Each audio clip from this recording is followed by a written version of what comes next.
परमात्मा की प्राप्ति कैसे होगी? कर्म से, ज्ञान से, बुद्धि से? तो वेद भगवान कहते हैं नहीं नहीं, ये सब साधन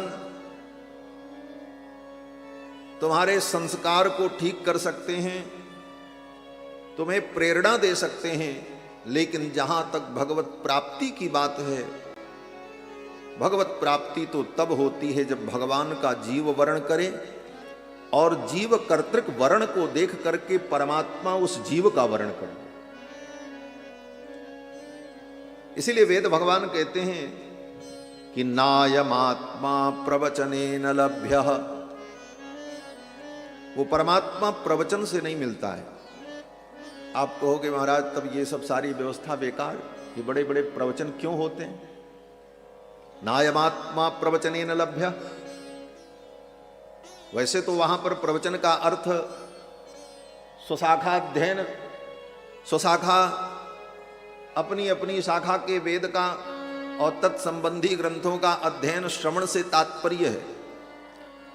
लेकिन प्रवचन का जो अर्थ है, उपदेश, व्याख्यान, यह भी अर्थ ग्रहण किया जाए तो कोई आपत्ति नहीं है। तो नायमात्मा प्रवचनेन लभ्यः, वो परमात्मा प्रवचन से नहीं प्राप्त हो सकता।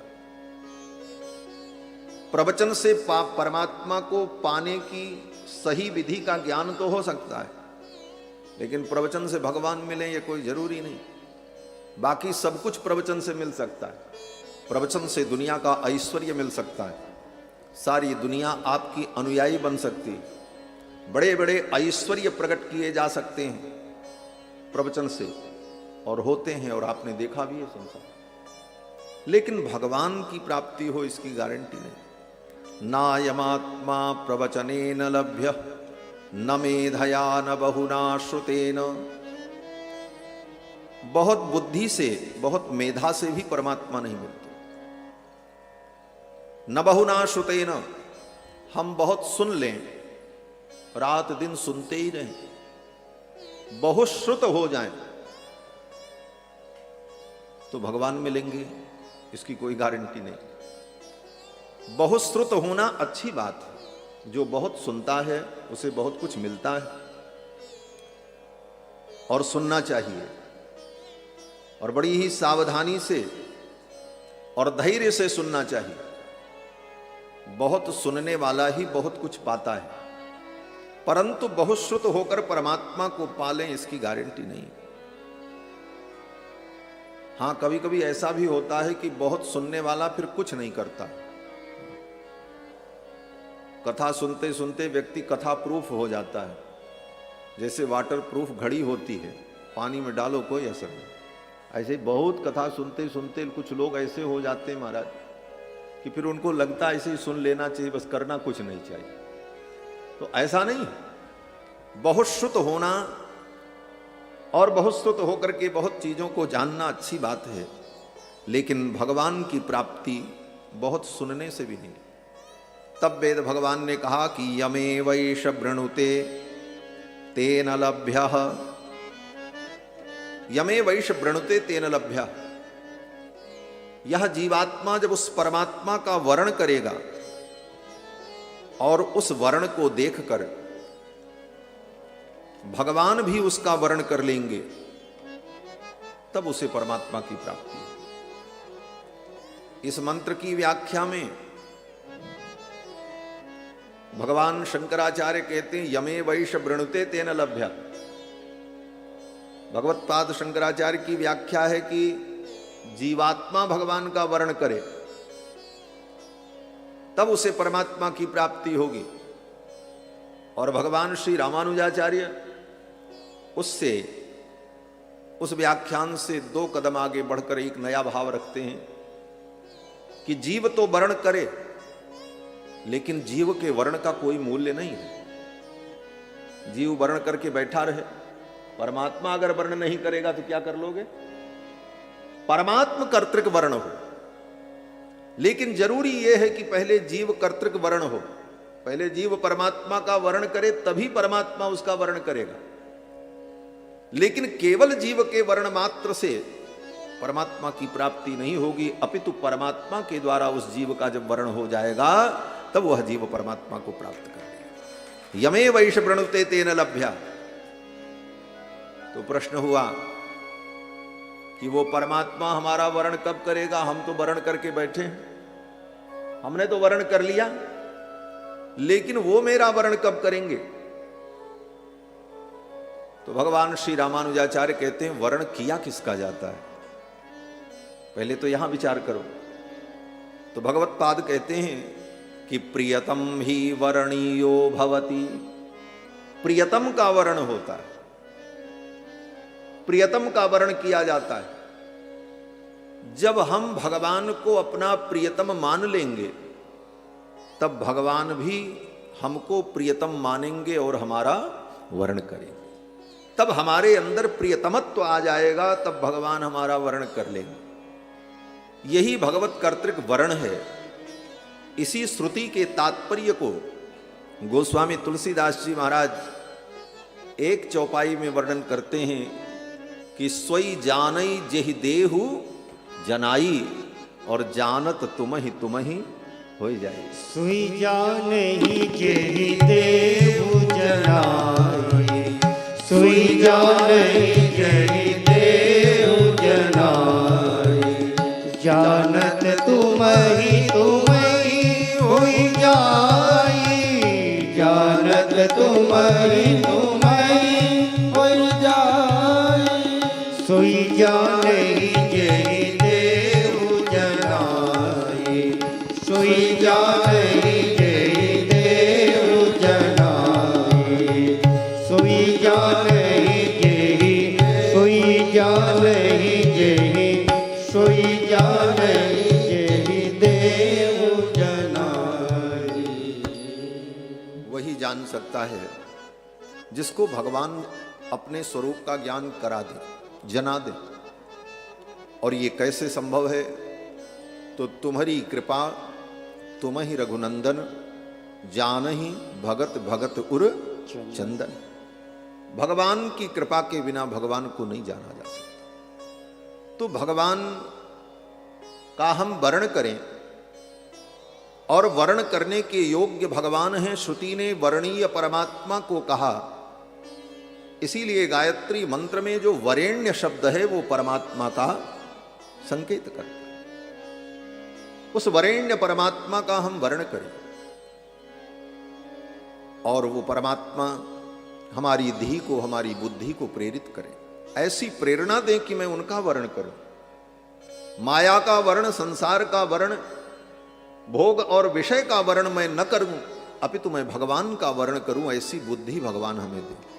यह प्रार्थना, और ऐसी बुद्धि भगवान देते हैं, हमारी बुद्धि को प्रेरित करते हैं। इसीलिए भगवान का नाम धीर है। इसीलिए वाल्मीकि जी कहते हैं वृत्तम कथय धीरस्य यथा ते नारदाच्छ्रुतम रहस्यम च प्रकाशम च यद्वृत्तम तस्य धीमतः। उन रघुनंदन का जो वृत्त है, चरित्र है, जो रहस्यमय है, जो प्रकाशित है, उन सारे चरित्रों का आप वर्णन करो। श्री वाल्मीकि जी ने ब्रह्मा जी से कहा, महाराज भगवान का जो चरित्र प्रकाशित है उसे तो मैं जान जाऊंगा, लेकिन जो उनका चरित्र अत्यंत गोपनीय है, जिसको कोई नहीं जानता, उसको मैं कैसे जान पाऊं? ब्रह्मा जी ने कहा मेरा आशीर्वाद है, वो भी तुम जान जाओ। गुरु की कृपा हो जाए, आचार्य की कृपा हो जाए, तो भगवान का जो चरित्र किसी को विदित नहीं है वह भी चरित्र हृदय में प्रकट हो जाता है। ये गुरु कृपा की महिमा होती है। रामायण आप पढ़ते हैं, श्रीमद् रामचरितमानस, कई जगह ऐसा प्रसंग आता है। गोस्वामी जी महाराज ऐसे चरित्र का वर्णन करते हैं तो कहते हैं महाराज इस चरित्र को कोई नहीं जान पाया। एक जगह गोस्वामी जी महाराज कहते हैं कि जब रावण श्री जानकी जी का हरण करने के लिए आने वाला था तो भगवान ने जानकी जी से कहा, देवी आप तो अग्नि में प्रवेश कर जाओ और अपनी छाया प्रकट कर दो, रावण आने वाला है और रावण आपकी छाया को लेकर के जाएगा और लीला का निमित्त बन जाएगा। आप सुरक्षित रहोगी, आप तो अग्नि में प्रवेश कर जाओ। और भगवान की आज्ञा मान करके श्री जानकी जी अग्नि में प्रवेश कर गए। तुम पावक मह करहु निवासा, तुम पावक मह करहु निवासा, जब लग करहु निशाचर नासा, जब लग करहु निशाचर नासा। भगवान ने कहा, देवी आप अग्नि में निवास करो तब तक जब तक मैं निशाचरों का संहार करूं। अग्नि में निवास का तात्पर्य है भगवान ने श्री जानकी जी को अपने हृदय में स्थान दिया। अग्नि तो माध्यम थे। अग्नि क्या है? बोले अग्नि परमात्मा का मुख है। मुखाद अग्निर अजायत, वेद भगवान कहते। अग्नि परमात्मा का मुख है। तो मानो भगवान जानकी जी से कहते हैं कि अग्नि के माध्यम से, मेरा जो मुख है अग्नि, उस अग्नि के माध्यम से, मुख के माध्यम से आप मेरे हृदय में आकर के विराजमान हो जाओ। आप तो मेरे अंदर रहो, आपकी छाया बाहर रहेगी और रावण उस छाया को ले जाएगा और युद्ध का कारण बन जाएगा, असुरों के संहार का कारण बन जाएगा। श्री जानकी जी भगवान के हृदय में जाकर के विराजमान हो गई। तुम पावक मह करो निवासा, जब लगी करो निशाचर नासा। और इस रहस्यमय चरित्र को कोई नहीं जान पाया। और तो और श्री लक्ष्मण जी महाराज जो भगवान के साथ हैं वो भी नहीं जान पाए। आगे गोस्वामी जी महाराज कहते हैं, लक्ष्मण हूँ यह मरम न जाना, लक्ष्मण हूँ यह मरम न जाना, जो कछु चरित रचा भगवाना, जो कछु चरित रचा भगवाना, लक्ष्मण हूँ यह मरम न जाना, लक्ष्मण हूँ यह मरम न जाना। लक्ष्मण जी भी इस मर्म को नहीं जान पाए, इस रहस्य को नहीं जान पाए। अब कोई पूछे कि भगवान के साथ रहने वाले लक्ष्मण जी जब नहीं जान पाए तो आप कैसे जान गए? अगर पूछो कि भाई गोस्वामी जी लक्ष्मण जी नहीं जान पाए और आप जान गए, और एक जगह नहीं कई जगहों पर ऐसे चरित्र। अयोध्या में भगवान जब प्रकट हुए तो एक दिन एक महीने के बराबर हो गया। मास दिवस कर दिवस भा, मरम न जाना कोई। इस मर्म को, इस रहस्य को कोई नहीं जान पाया। बोले तो फिर आपको कैसे पता चल गया, आपने लिख दिया है? इसका क्या उत्तर है? बोला इसका यही उत्तर है कि भगवान के जिस चरित्र को, भगवान के जिस रहस्यमय चरित्र को कोई नहीं जान पाता, उस चरित्र को भी भगवान के भक्त जान जाते हैं। गुरु की कृपा से, आचार्यों की कृपा से हृदय में वो चरित्र प्रकट हो जाता है। इसीलिए गोस्वामी जी ने सबसे पहले गुरु जी की ही वंदना की। बंदहु गुरु पद पदुम परागा, बंदहु गुरु पद पदुम परागा, सुरुचि सुबास सरस अनुरागा, सुरुचि सुबास सरस अनुरागा, अमीय मूरी मैं चूरन चारू, अमीय मूरी मैं चूरन चारू, समन सकल भवरुज परिवारो, समन सकल भवरुज चारु सुकृत संभूतन विमल विभूति सुकृत संभूतन विमल विभूति मंजुल मंगल मोद प्रसूति मंजुल मंगल मोद प्रसूति वंदं गुरु पद पदुम परागा वंदं गुरु पद पदुम परागा। गुरु जी के चरण कमल के पराग की, चरण कमल रज की वंदना की। और गोस्वामी जी कहते हैं इसका फल क्या है? बोले इसका फल यही है कि गुरु जी के चरण कमल रज की वंदना करो और उस रज का अंजन बना करके आंख में लगा लो। गुरु पद रज मृदु मंजुल अंजन। बोले गुरु जी के चरण की रज और अपने आंखों की श्रद्धा का आंसू दोनों मिलाकर अंजन बनाकर आंख में लगा लो। बोले आंख की ज्योति ठीक हो जाएगी, ऐसी दिव्य ज्योति हो जाएगी कि भगवान का जो चरित्र किसी को नहीं दिखाई पड़ रहा है वो भी चरित्र तुम्हें दिखाई पड़ रहा है। सूझहि राम चरित मनि मानिक गुप्त प्रगट जहां जो जही खानिक। गुप्त और प्रगट सारे चरित्र दिखाई पड़ने लगते हैं गुरुदेव की कृपा से, गुरु चरण की कृपा से। और यहां तो ब्रह्मा जी सबके गुरु हैं, ब्रह्मा जी तो सबके गुरु हैं। सारे ऋषि मुनियों को वेद का ज्ञान दिया ब्रह्मा जी ने, तो ब्रह्मा जी तो जगत गुरु हैं। और श्री ब्रह्मा जी महाराज कहते हैं मेरा आशीर्वाद है, तुम्हें भगवान का सारा चरित्र दिखाई पड़ेगा। तच्चाप्य विदितम सर्वम विदितम ते भविष्यति। ब्रह्मा जी ने कहा भगवान का जो चरित्र अविदित है, जिसे कोई नहीं जानता, विदितम ते भविष्यति, वह भी चरित्र आपको विदित हो जाएगा, आप जान जाओगे। और आप राम जी का चरित्र लिखो। तो वाल्मीकि जी ने कहा कि राज्याभिषेक पर्यंत राम जी का जो चरित्र है वो तो हमको विदित हो जाएगा। जो हमने सुना है वो तो मैंने सुना ही है, जो हमने नहीं सुना वो भी मैं जान जाऊंगा आपकी कृपा से। लेकिन राम जी तो अभी 11,000 वर्ष तक राज्य करेंगे, आगे भी लीला करेंगे, तो आगे कौन सी लीला करेंगे वो मैं कैसे जान पाऊंगा?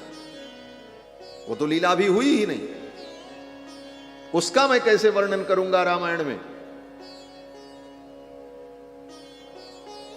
ब्रह्मा जी ने कहा वो भी तुम्हें विदित हो जाएगा। जो भविष्य में राम जी लीला करने वाले हैं, अयोध्या में रहकर उनकी जो लीला होगी राज्याभिषेक के बाद, उन लीलाओं का भी आपको ज्ञान हो जाएगा, आप वर्णन करना। वाल्मीकि जी ने कहा पितामह, भगवान तो परम स्वतंत्र हैं, परम स्वतंत्र न सिर पर कोई, सर्वतंत्र स्वतंत्र है। अगर मैंने उनकी लीला का वर्णन कर दिया भविष्य में जो उनको करना है, और कहीं उन्होंने अपना प्रोग्राम बदल दिया, तब चेंज कर दिया, कौन रोक पाएगा उनको? कल वो जो करने वाले हैं उनका मन बदल गया, छोड़ो इस लीला को नहीं करेंगे, तब तो मेरी बात झूठी हो जाएगी। तो ब्रह्मा जी ने कहा ऐसा नहीं होगा। न ते वागनृता काव्ये काचिदत्र भविष्यति। भगवान की आगे होने वाली जिन लीलाओं का आप वर्णन करोगे, उन लीलाओं के वर्णन में आपकी वाणी अनृत नहीं होगी, झूठी नहीं होगी। ब्रह्मा जी ने कहा अगर भगवान ने वो लीला नहीं की तो? ब्रह्मा जी ने कहा चिंता मत करो, हे वाल्मीकि, हे प्राचेतस, जो तुम लिखोगे भगवान को वही लीला करनी पड़ेगी, ऐसा समझो, वही लीला भगवान करेंगे। इसलिए तुम्हारी वाणी मिथ्या नहीं होगी। नते वाग्नता काव्ये काचिदत्र भविष्यति, कुरु राम कथाम पुण्याम श्लोकबद्धाम मनोरमाम। श्लोकबद्ध मन को आनंद देने वाली भगवान श्री रघुनंदन की इस कथा का तुम वर्णन करो, और तुम्हारे द्वारा गाई गई इस कथा को लोग सुनेंगे, गाएंगे, और जब तक इस पृथ्वी पर नदियां रहेंगी, पर्वत रहेंगे, तब तक तुम्हारी इस कथा को लोग गाएंगे, सुनेंगे और तुम मेरे ब्रह्मलोक में परम आनंद को प्राप्त करोगे। ये सब कह करके ब्रह्मा जी चले गए। अब ब्रह्मा जी के जाने के बाद महर्षि वाल्मीकि ने भगवान का ध्यान किया और भगवान का ध्यान करके प्राचीनाग्रेषु दर्भेषु धर्मेणान्वेषते गतिम, प्राचीनाग्र दर्भ पर जिस कुश का अग्रभाग पूर्व की ओर था, ऐसे आसन पर बैठकर पूर्वाभिमुख धर्मेणान्वेषते गतिम। वाल्मीकि जी चिंतन करने लगे, आश्रय ढूंढने लगे, मेरी बुद्धि कहां जाकर के टिके। धर्मेणान्वेषते गतिम, और धर्म के द्वारा गति का अन्वेषण करने लगे। और धर्म कौन है? बोले भगवान। रामो विग्रहवान धर्मः। और फिर भगवान का जब ध्यान किया तो संपूर्ण राम जी का चरित्र वाल्मीकि जी के हृदय में उसी क्षण प्रकट हो गया, यथावत जो जो राम जी ने किया। वाल्मीकि जी कहते हैं कि हसितम भासितम चैव, राम जी कैसे हंसते हैं, भासितम कैसे बोलते हैं, क्या बोलते हैं, गतिर्यावच्च चेष्टितम, राम जी की गति कैसी है, उनकी चेष्टा कैसी है, उनकी गतिविधि कैसी है, सब कुछ यथावत तत्सर्वम धर्म वीर्येण।